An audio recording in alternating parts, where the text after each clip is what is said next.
3장 13절로 15절까지 있는 말씀 보시겠습니다.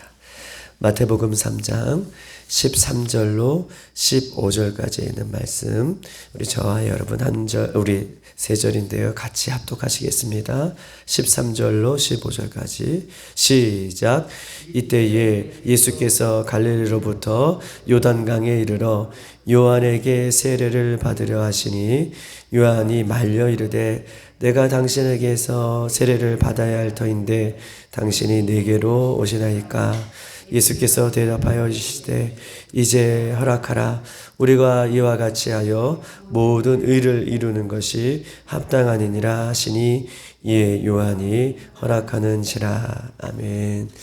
할렐루야. 반갑습니다. 오늘 이 새벽에도 우리 하나님께서 저희들에게 은혜 베풀어 주실 때에 그 은혜의 보좌 앞에 나아가는 귀하고 복된 시간 되기를 주님의 이름으로 축복합니다. 우리가 지난주까지는 이 요한이 유다의 광야에서 회개하라, 천국이 가까웠다 라고 하는 그 외침을 듣고 온 유대와 또 유대와 예루살렘과 요단강 사방에서 이 요한의 세례를 받기 위하여서 많은 무리들이 이 요한 곁으로 나왔습니다. 그리고 요한 곁으로 나온 많은 무리들이 회개하였고 또 요한으로부터 세례를 받았고, 그 무리들 중에서는 바리새인들과 사든괴인들이 있음으로 말미암아 이 종교인들이 세례를 받지도 않고 회개하지 않는 그들에게 요한은 독사의 자식들아 라고, 누가 임박할 하나님의 진노를 너희들이 피할 수 있겠느냐 라고 선포하였습니다. 그리고 그러면서도 요한은 자신은 물로 세례를 베풀지만 내 뒤에 오시는 분은 물로 세례를 베풀어 주시는 분이 아니시라 성령으로 불로 세례를 베풀어 주시는 분이 곧 올 것이다 라고 얘기하면서 그 예수님을 오실 길을 평탁케 하고 준비했던 이 지난 시간에 이 세례 요한에 대한 외침을 우리가 보았습니다. 그리고 우리가 그렇게 기대하고 고대하던 이 13절로부터는 예수님이 이제 갈릴리에서 요단강으로 나오는, 요단강에서 등장하는 그 예수님을 오늘 본문은 우리에게 이야기하고 있습니다. 우리 한번 13절 다 같이 한번 읽어볼까요? 시작. 이때에 예수께서 갈릴리로부터 요단강에 이르러 요한에게 세례를 받으려 하시니. 아멘. 여기 오늘 13절에 그냥 예수님께서 갈릴리로부터 요한에게 오신 것이 아니라 이때에라고 하는 시간적인 이 모습을 표현하고 있고 말씀하고 계셔요. 이때에는 어떤 때입니까? 이때는요, 예수님께서 갈릴리로부터 요단강에 임하시는, 요단강에 찾아오시는 그때를 가리켜 이때라 라고 이때를 굳이 표현하고 있습니다. 또한 이때에는 어떤 때입니까? 이때라고 하는 것은 우리 누가복음 3장 23절에 우리가 읽지는 않았지만 이렇게 써 있습니다. 예수께서 가르치심을 시작할 때에 30세쯤 되었더라. 즉 다시 말해서 예수님께서 가르치셨다라고 하는 그때를 가리켜 30세가 되었더라. 예수님은 30세가 되어서 하나님 나라를 선포하는 공적인 사역을 시작하셨어요. 하나님 나라를 선포하고 하나님 나라의 임박할 하나님의 나라를 이야기하면서 그때를 가리켜 예수님은 30세쯤 되었더라라고 그렇게 표현하고 있습니다. 즉 30년 동안 긴 침묵을 깨시고 이제 예수님께서 공적인 사역을 시작하면서 예수님께서 하나님 나라를 선포하시고 하나님 나라의 공적인 사역을 시작하시는 그때를 가리켜 이때라라고 이렇게 표현하고 있는 거예요. 30년 동안 그냥 인간의 육신의 모습을 가지고 그 인간의 육신의 부모님 밑에서 사셨다면 이제 예수님께서 30년이 지나서 공적인 사역, 이제 개인적인 사역이 아니라 공적인 하나님에 대한 사역을 이루는 그때를 가리켜 이때라라고 하는 표현으로 그때를 가리켜 주고 있는 것입니다. 이때를 통해서 알 수 있는 것은 예수님은요, 항상 언제나 정확한 때에 일하시는 분이신 것을 성경은 오늘 이 때를 가리켜 말씀하고 계셔요. 예수님은 어떤 분이십니까? 예수님은요, 항상 정확한 때에 정한 기간을 가지시고 정확한 때에 정확하게 일하시는 분이 우리 하나님이시고 우리 예수님이라는 거예요. 예수님은 아무 때나 일하지 않으십니다. 예수님은 아무 때나 등장하지 않으세요. 예수님은 정한 때를 정하시고 그 하나님의 때를 사시는 분이 우리 예수님이라는 거예요.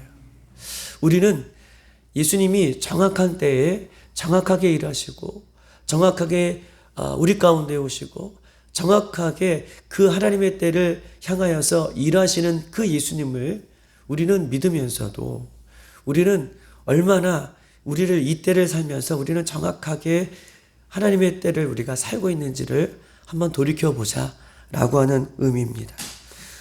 우리는요, 정확한 때에 일하시는 하나님을 믿으면서도 이와 반대로 때로는 내 기분에, 내 상황에, 또 환경에 치우쳐서 하나님께서 원하시는 때를 사는 것이 아니라 각자의 소견에 오른 그 때를 살고 있지 않은지. 예수님은 오늘 이 때에 라고 얘기하면서 이 때는 어떤 때입니까?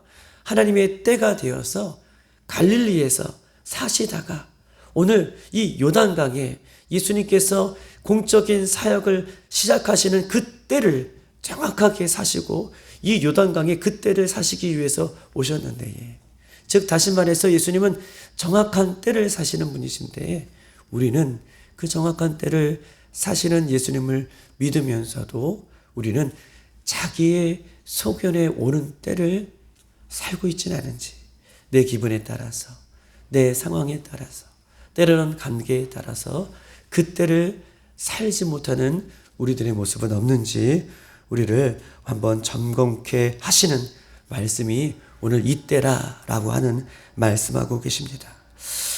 하나님은 우리를 가리켜 이렇게 말씀하고 계십니다.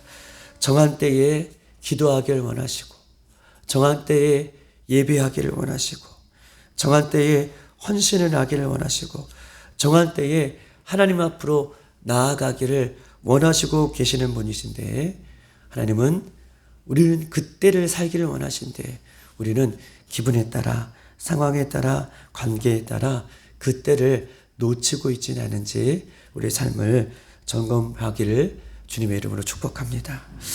예수님은 자신의 때를 사셨습니다. 그리고 자신의 때를 사신 예수님은 자신의 때를 정확하게 하셨어요. 그래서 자신의 때에 십자가를 지실 그때를 하셨어요. 그리고 그때에 십자가를 지시고 또 예수님께서는 죽을 때를 아심으로 그 죽음에 내려가시는 그 삶을 사셨고, 부활하실 때를 아심으로 예수님은 부활할 때를 사시는 예수님을 우리는 우리에게 이야기를 하고 있는 것입니다. 예수님은 자신의 때를 피하지 않으셨어요. 사람들은 예수님이 십자가를 지실 때에 곁에 있었지만 모두 예수님을 배반하고 예수님 곁을 떠나가는 때를 살았지만 예수님은 한 번도 그 정한 때를 놓치지 아니하시고 그 정한 때를 반드시 사셨던 예수님의 모습을 우리는 이야기하고 있는 것입니다. 즉 다시 말해서 믿음 생활은 무엇입니까? 믿음 생활은 나의 때를 사는 것이 아니라 하나님의 때를 사는 것. 아멘이십니까? 이것이 믿음 생활의 첫 출발인 것을 성경은 이야기하고 있어요. 예수님은 공적인 사역을 시작하면서 자신의 때를 사신 것이 아니라 하나님의 때를 살기 위해서 갈릴리에서 요단강으로 오셔서 그 때를 사시는 예수님의 모습을 성경 우리에게 이야기하고 있습니다. 우리는 내 때가 아니라 하나님의 때를 사는 하나님의 백성인 것을 믿습니다. 그러면 어떻게 하나님의 때를 알 수 있습니까? 하나님의 때를 알 수 있는 방법은 기도예요. 하나님, 내가 하나님의 때를 살고 싶은데 하나님 나에게 말씀해 주십시오. 내 때를 살게 원하는 것이 아니라 하나님의 때를 살고 싶습니다. 하나님의 때를 걷고 싶습니다. 하나님의 때에 순종하고 싶습니다. 그 때가 언제입니까? 라고 하나님 앞에 묻고 기도하면 어떤 이는 예배의 때를 하나님께서 원하시는 분이 계실 거예요. 어떤 이는 기도의 때를 하나님께서 원하시는 분이 계실 것입니다. 어떤 이는 헌신의 때를 하나님께서는 원하시고 계실 분이 계시는 거예요. 어떤 분은 어떤 때를 살기를 원하십니까? 말씀 가운데에 말씀을 읽기를 원하시는 때를 하나님께서는 요구하실 때도 있습니다. 또한 어떤 분은 회개할 때를 살기를 원하시는 분이 계실 것이고, 어떤 분은 정말 엄마의 때, 아빠의 때, 엄마의 때, 아빠의 때 얼마나 소중합니까? 아이들에게 있어서 신앙을 지키면서도 엄마의 때, 아빠의 때를 온전히 살기를 원하시는 그런 때를 요구하실 수도 있고, 하나님은 우리에게 광야의 때를 요구하실 수 있어요. 그런데 중요한 것은 내 때를 살아가는 것이 아니라 하나님께서 우리에게 요구하시는 그 때를 우리가 모두 순종함으로 우리가 살아낼 수 있는 믿음으로 살아가기를 주님의 이름으로 축복합니다. 오늘 이 새벽에 기도하는 것이죠. 하나님 때를 살고 싶은데 그 때가 무엇입니까? 어떻게 살기를 원하십니까? 라고 기도할 때에 하나님께서 각자의 맞는 그 때를 우리에게 응답하시고 요구하시고 그렇게 이루어 주실 줄 믿습니다. 오늘 13절에 보면 예수께서 갈릴리로부터 요단강에 이르러 요한에게 세례를 받으시러 나오셨다라고 하는 표현으로 그렇게 이야기하고 있는 것입니다. 그런데 문제가 있어요. 문제는요, 예수님은 어떤 분이십니까? 예수님은 하나님이시잖아요. 하나님이신 예수님께서 요한에게 세례를 주시는 것이 아니라 요한에게 세례를 거꾸로 받으러 나오시는 이 장면을 우리는 그냥 간과해서는 안 되는 것입니다. 그냥 스쳐 지나가서 읽으면 안 된다는 것이죠. 하나님이신 예수님이 요한에게 세례를 베푸는 것이 아니라 오히려 사람이신 죄인인 인간에게 세례를 어떻게 받으시는 장면이 오늘 본문의 장면인 것입니다. 요한은 어떤 사람입니까? 요한은 자신을 가리켜 우리가 읽었지만 요한은 예수님의 길을 예비하러 온 사람이 요한입니다. 요한은 어떤 사람입니까? 요한은 예수님의 길을 예비할 뿐만 아니라 요한은 자신을 가리켜 예수님의 신을 그런 능력도 없는 그런 연약한 자인 것을 자기가 고백합니다. 요한은요, 예수님의 신을 들 수도 없는 그런 존재인 것을 그가 그렇게 고백해요. 요한은 어떤 사람입니까? 요한은요, 광야에 외치는 자의 소리다라고 얘기합니다. 외치는 자의 소리. 소리는 어떤 의미가 있습니까? 소리는요, 한번 이렇게 확 질러버리면 허공에서 사라지는 것이 소리예요. 요한은 자신을 가리켜 예수님의 길을 예비하고 예수님을 맞이할 준비를 해라, 회개하라, 하나님이 오실 것이고 그 예수님 메시아가 오실 것이다 라고 외치는 자의 소리라는 거예요. 한번 질러버리면 없어지는, 자기는 그런 없어지는 존재 같은 그런 연약한 자인 것을 요한은 그렇게 자신을 소개하고 있습니다. 그런데요, 예수님께서 굳이 오늘 요한에게 세례를 받으시려고 오시는 장면은 무엇입니까? 세례를 받으시기 위해서 오시는 이유는 무엇입니까?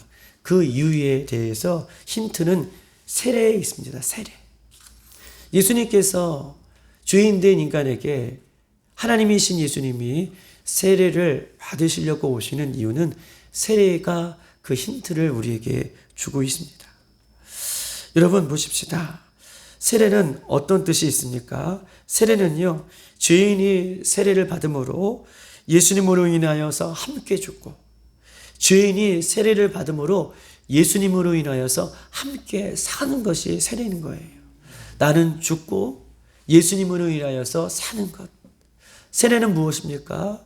나는 예수님으로 인하여서 죽고 예수님으로 인하여서 다시 사는 것. 이것이 세례가 주는 의미인 것을 성경 우리에게 이야기하고 있습니다. 그러므로 세례는요, 반드시 죄인이 받는 것이 세례인 거예요. 의인이 받는 것이 아니라 죄인이 받는 것이 세례예요. 나는 죽고 죄인은 죽고 다시 사는 것. 부활의 영광으로 다시 사는 것, 이것이 세례가 주는 의미인데, 세례는 의인이 받는 것이 아니라 죄인이 받는 것입니다. 그런데 놀라운 것은 죄가 없으신 예수님이 세례를 죄인에게 받으시는 장면이 오늘 13절에 있다라고 얘기하는 것입니다. 한번 14절을 한번 읽어볼까요? 14절 다 같이 시작. 요한이 말려 이르되 내가 당신에게서 세례를 받아야 할 터인데 당신이 내게로 오시나이까. 요한이 거부하고 있어요. 안 됩니다, 예수님. 저는 예수님 앞에 세례를 베풀 자가 아닙니다. 그러면서 15절을 다 같이 한번 읽어볼까요? 15절 시작. 예수께서 대답하여 이르시되 이제 허락하라. 우리가 이와 같이 하여 모든 의를 이루는 것이 합당하니라. 아멘. 여기까지요. 허락하라. 이와 같이 하는 것은 모든 의를 이루는 것이 합당하다라고 알 듯 모를 듯 하는 예수님께서 대답을 하고 계셔요. 다시 한번 정리해 봅니다. 죄가 없으신 예수님께서 죄인된 인간에게 세례를 받으려고 나오셨습니다. 근데 세례는 무엇입니까? 세례는 죄인이 받는 것이 세례라고 말씀드렸어요. 그러면서 예수님이 요한에게 세례를 받으시려고 할 때에 요한은 안 됩니다 라고 얘기하셨고, 15절에는 예수님께서 허락하라. 그것은 모든 의를 이루기 위한 것이다 라고 이렇게 표현하고 있어요. 모든 의를 이루기 위한 것이다. 중요한 것은요, 예수님은 하나님이십니다. 그리고 그런 예수님은 보세요, 인간의 몸을 입고 이 땅에 오셨어요. 이 땅에 인간의 몸을 입고 하나님이신 예수님이 오신 이유는 무엇입니까? 인간의 죄를 대속하기 위하여 이 땅에 오셨죠. 하나님이신 그 예수님은 죄가 없으신 분이에요. 하나님이세요. 그런데 죄인된 인간을, 죄를 대속하기 위하여 이 땅에 오신 것입니다. 그리고 이 땅에 오셔서 그 하나님의 사랑을, 하나님의 의를 이루셨어요. 하나님의 의는 무엇입니까? 죄인을 대속하는 거예요. 죄인을 구원하는 거예요. 죄인을 사랑하시는 것이 하나님의 의예요. 할렐루야. 하나님은 의는 뭐예요? 하나님의 의는 무엇입니까? 인간이 인간을 창조하시고 이 인간을 대속하기 위하여, 인간을 죄에서 구원하기 위하여 그 아들을, 죄가 없으신 그 아들을 십자가에서 죄인이 달려 죽어야 할 그 자리에 내려오게 하시고 십자가에서 죽고, 그것이 뭐예요? 세례라고 얘기했잖아요. 십자가에서 우리를 대신하여 죽고 우리를 대신하여 사는 것, 이것이 하나님의 뜻인데 그 뜻, 그 의를 이루는 것이 하나님의 뜻이다. 그 하나님의 뜻을, 그 의를 이루기 위해서 나에게 세례를 베풀어라. 내가 세례를 너에게 받겠다라고 하는 거예요. 할렐루야. 얼마나 귀한 의입니까? 얼마나 귀한 사랑입니까? 우리가 져야 할 그 십자가를, 예수님께서는, 죄가 없으신 예수님은 지을 필요가 없으신데, 그 하나님의 의는 무엇입니까? 모든 사람이 회개하여 구원받기를 원하시는 그 하나님의 의를 이루기 위하여 죄인된 그 모습의 인간 앞에 예수님은요, 세례를 받지 않아도 되는데 그 하나님의 의를 이루기 위해서 세례를 받으시는 예수님의 모습을 오늘 본문은 우리에게 이야기하고 있습니다. 고린도전서 5장 21절을 한번 찾아보십시다. 291쪽에 있습니다.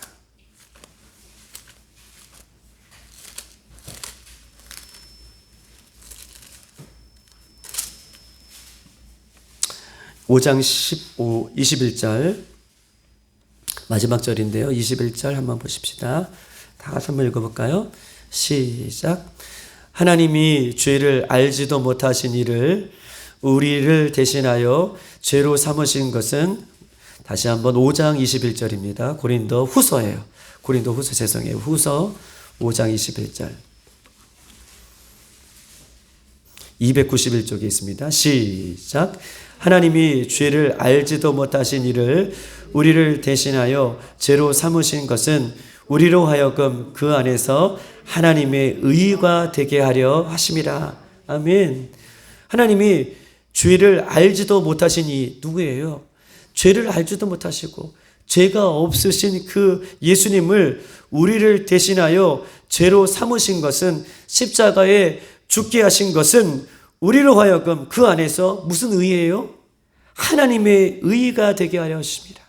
예수님께서 십자가에 죽으신 것은, 죄가 없으신 그 예수님이 우리의 더 어려운 죄를 위해서 십자가에 죽으신 것은, 요한에게 세례를 받아야 하는 것은 하나님의 의, 하나님의 사랑, 우리를 구속하시고 우리를 대속해 주시는, 우리를 구원코자 하시는 그 하나님의 사랑을 이루시기 위하십니다. 그 일을 이루시기 위하십니다 라고 그렇게 표현하고 계시면서 그 의를 이루기 위하여 오늘 예수님은 그 요한에게 세례를 받으시는 것입니다. 주인을 향한 하나님의 구속, 구원, 십자가, 하나님의 나라에 대한 사역을 지금 예수님께서는 하고 계시는 것입니다. 구원 사역을 이루기 위해 죄가 없으신 예수님이 죄인에게 세례를 베푸시고 세례를 받으시는 것이죠. 그러므로 우리가 예수님을 믿는 것은, 여러분 보십시다, 저절로 되는 것이 아니에요. 우리가 예수님을 믿고 이렇게 예배하고, 예수님을 믿고 이렇게 기도하고, 예수님을 믿고 이 천국에 가는 길은 우리가 잘나서, 우리가 많이 알아서, 우리가 요만큼 의의가 있어서가 아니라 전적인 예수님의 사랑이고, 전적인 예수님의 구원의 은혜고, 전적인 하나님의 십자가에 대한 그 사랑인 것을 성경은 우리에게 이야기하고 있어요. 죄인을 향하신 하나님의 의를 이루기 위하여서 죄가 없으신 예수님께서 세례를 받으시고 십자가에 죽으시는 그 의를 우리에게 오늘 이 새벽에 이야기하고 있습니다. 여러분, 우리가 어떤 사랑을 받고 살고 있습니까? 우리가 어떤 구원의 은혜를 살고 우리가 그렇게 살아가고 있습니까? 나의 때를 사는 것이 아니라 예수님은 철저하게 하나님의 때를 사셨어요. 요한에게 굳이 세례를 받지 않으셔도 돼요. 십자가를 굳이 짓지 않으셔도 돼요. 그런데 하나님이 원하시는 그 때를 예수님께서는 철저하게 순종하면서 그 때를 사셨습니다. 우리도 나의 때를 사는 것이 아니라 우리도 기도함으로 하나님이 우리를 향한 하나님의 때를 우리가 살고 우리가 믿고 순종하며 그 때를 살아가는 저와 여러분이 되기를 주님의 이름으로 축복합니다. 아멘이십니까? 오늘 두 가지 기도 제목을 여러분 앞에 드릴 때에 우리 한번 기도했으면 좋겠습니다. 첫 번째 기도 제목은 이렇습니다. 이제부터 예수님을 믿음으로 우리가 예수님이 원하시는 때를 살기를 원합니다. 지금까지 예수님의 때가 아니라 자신의 때를 살면서 마치 하나님의 때를 살고 있다 착각하고 이렇게 살고 있지 않은지 회개하십시다. 내 소견에 오는 때를 사는 것이 아니라 하나님이 원하는 때, 그것이 예배하는 때이든 그것이 기도하는 때이든 그것이 순종하는 때이든 광야를 걷는 때이든 엄마 아빠의 그 때이든 하나님 알게 하시고 내 때를 살아가는 것이 아니라 하나님의 때를 살아갈 수 있는 우리들의 모습이 될 수 있도록 인도해 달라고 이 시간 주여 한 번으로 기도하겠습니다. 주여